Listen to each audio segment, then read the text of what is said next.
അടിപൊളി. എല്ലാവരും നല്ല സന്തോഷിച്ചു. ഞങ്ങൾക്ക് കുതിരന്റെ മേലെ കയറാനൊക്കെ പറ്റി.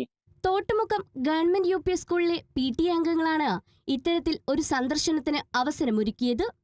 Kerala vision news, Kozhikode. സ്ത്രീകളുടെയും കുട്ടികളുടെയും അശ്ലീല ചിത്രങ്ങൾ നിർമ്മിക്കാൻ AI ദുരുപയോഗം ചെയ്തതിന് സമൂഹ മാധ്യമമായ എക്സിന് നോട്ടീസ് അയച്ച് കേന്ദ്ര IT മന്ത്രാലയം. AI ചാറ്റ്ബോട്ടായ ഗ്രോക്ക് ഉപയോഗിച്ച് ലൈംഗിക ഉള്ളടക്കം സൃഷ്ടിക്കുന്നത് വ്യാപകമായതിനെ തുടർന്നാണ് നടപടി. ലൈംഗിക ചുവയുള്ള രീതിയിൽ കുട്ടികളുടെ അടക്കം ചിത്രങ്ങൾ AI എഡിറ്റ് ചെയ്തിട്ടും അത് നിയന്ത്രിക്കാനോ നീക്കം ചെയ്യാൻ എക്സ് ഒരു ശ്രമവും നടത്തിയിരുന്നില്ല. AI ദുരുപയോഗത്തിനെതിരെ വ്യാപക വിമർശനം ഉയർന്നതിനിടെയാണ് കേന്ദ്ര നീക്കം. 72 മണിക്കൂറിനകം നടപടിയെടുത്ത് മറുപടി നൽകണമെന്നാണ് നിർദ്ദേശം. ഭരണകൂടത്തിനെതിരായ US പ്രസിഡന്റ് ഡൊണാൾഡ് ട്രംപിന്റെ മുന്നറിയിപ്പിന് മറുപടിയുമായി ഇറാൻ.